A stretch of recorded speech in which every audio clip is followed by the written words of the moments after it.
Kalau kita buka berita hari ini, isinya kalau nggak korupsi, ya pamer kekayaan, atau bikin kebijakan yang bener-bener nggak masuk akal. Makin ditelusuri, kualitas anggota pemerintah kita tuh bukannya makin naik, malah makin kelihatan busuknya coy. Dan gue yakin banyak dari kalian yang ngerasa kalau pemerintah sekarang itu isinya cuman orang-orang yang sibuk ngamanin kursi, bukan ngamanin nasib rakyat. Kali ini kita bakal bongkar kenapa mesin negara kita isinya banyak yang mediocre atau bahasa kasarnya nggak becus kerja. Simak videonya sampai habis. Masalah rekrutmen, politik transaksional. Kita harus jujur, akar masalahnya itu ada di pintu masuknya. Jadi pejabat di sini tuh mahal, Pak. Buat nyalon aja butuh modal miliaran. Nah, kalau masuknya aja udah pakai modal gede, pas menjabat otaknya isinya apa? Ya balik modal. Akhirnya yang kepilih bukan orang yang paling pinter atau paling jujur, tapi orang yang paling banyak duitnya atau paling pinter cari sponsor. Politik kita itu kayak investasi bodong. Masyarakat yang invest suara, tapi pejabatnya yang dapat cuan sendirian. Sisi gelap orang dalam dan dinasti.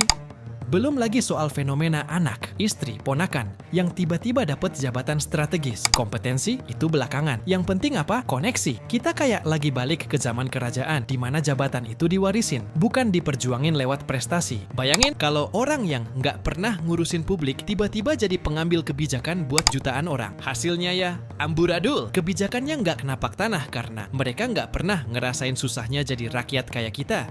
Penyakit absen dan formalitas.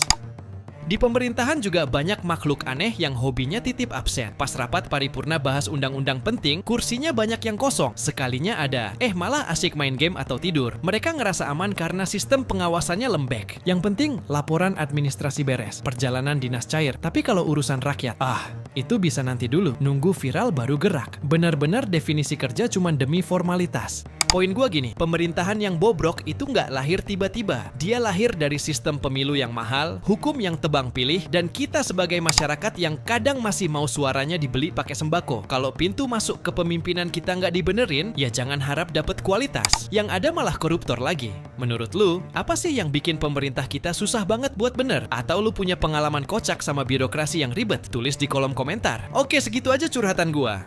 Yo.